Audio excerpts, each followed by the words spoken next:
Welcome, ladies and gentlemen, to game number 2 between Select and IdrA in the MLG Grand Final. So this is the end-all, be-all game, because if Select does not win, IdrA gets the win. Very witty on my part. Again, 16 hours! I'm asleep. I wish I had a Zerg practice partner, so Select...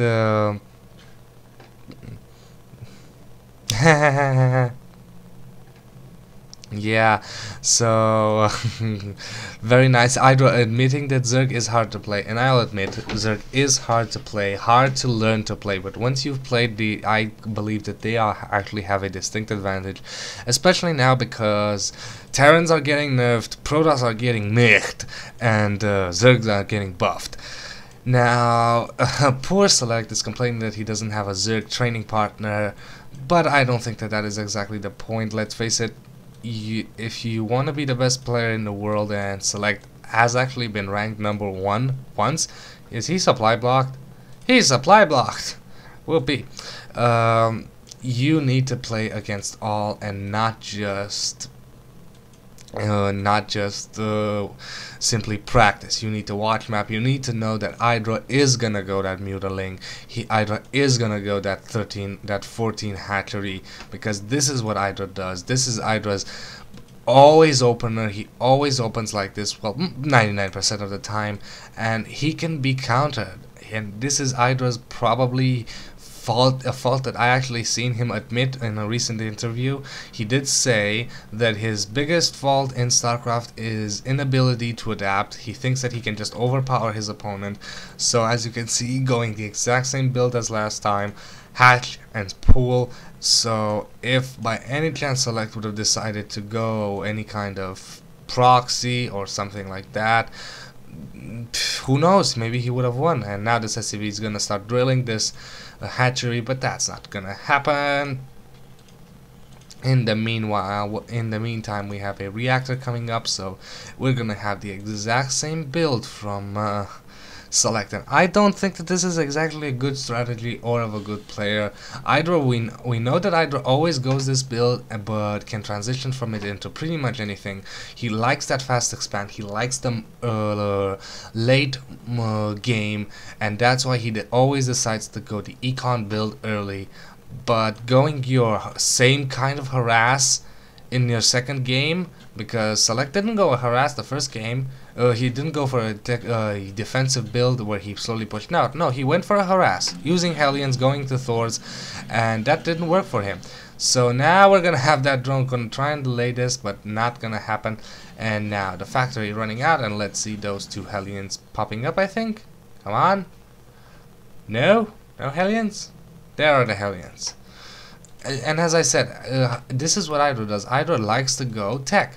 So he's going tech, he's going econ, and it is his risk to it is his risk and his tactic to actually go this economic build. However, if you're going harass and you know that one kind of harass doesn't work, actually trying it again it proves a little bit of stubbornness.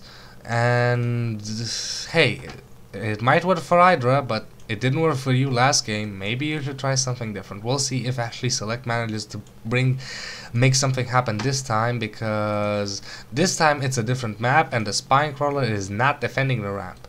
So it's a different map, it's a whole other story, it's a whole other game. We have infused larva, so again, IdrA not even keeping enough for heals or something like that. No, just infusing larva. We have a second spine crawler to probably defend this ramp, but they're still far apart. And the creep highway has been united, much better than actual highways that haven't been built. But hey, creep highway, awesome. So now we have 4 Hellions. Let's check out that production tab. Again, a medevac, so pretty much identical builds from both these players.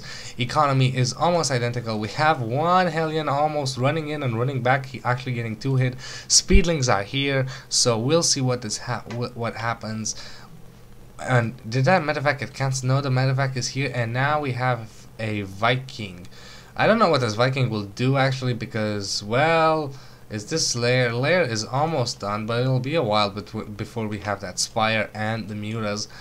but I don't. We'll see if IdrA actually decides to go that Mutaling build. He does have a lot of lings, so who knows? No Roach Warren, no nothing. He on the way yet. So in the end, we'll see exactly what will happen from these players. And there we have the Doom Drop. What will this Doom Drop be? The creep is slowly extending across the map, going under these rocks, just corrupting the land.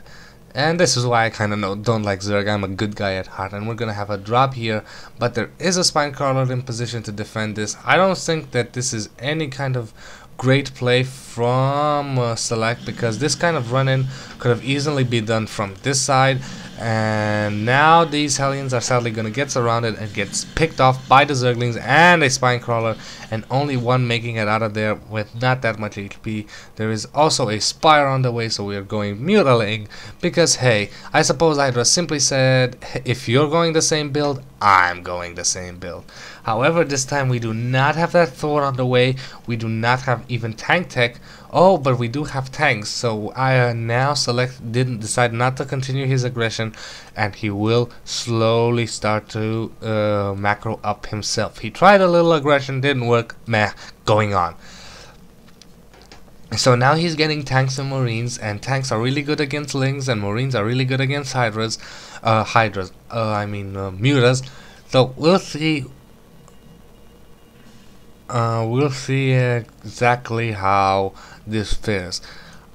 I just realized, did I say in my last game Ling Hydra or Ling Muta? I can't honestly remember. I'm too tired. If I actually made a mistake and I've already filmed myself saying that mistake, well, I'm sorry. Again, it's really late. I'm still casting this for you, my audience. Well, actually, even for me, because hey, I like Starcraft. And we're gonna have this Hellion fight the Zergling, and who's gonna win? Who's gonna win? Who's gonna win? Oh, and the Zergling fries. But really close. I mean, this Hellion almost died there. And that Viking we saw earlier was probably gonna get used to pick off a few overlords and try and supply block IdrA. But then again, this is IdrA. Ain't gonna happen. So the lair is morphing into a hive, and we have a few mutas on the map. I wonder how many. 7 mutas, yes, a few.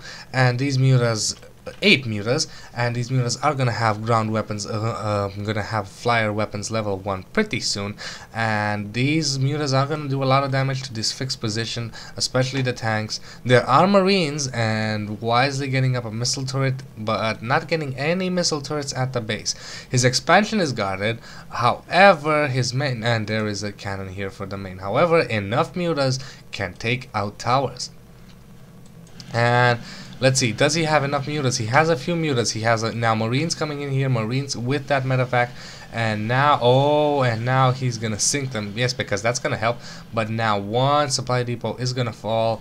I think no time. Oh, there's coming an SCV to repair, and will he start repairing it? And I think the SCV is gonna get sniped, and is it gonna get sniped? And oh, the SCV is alive, but the supply depot is not.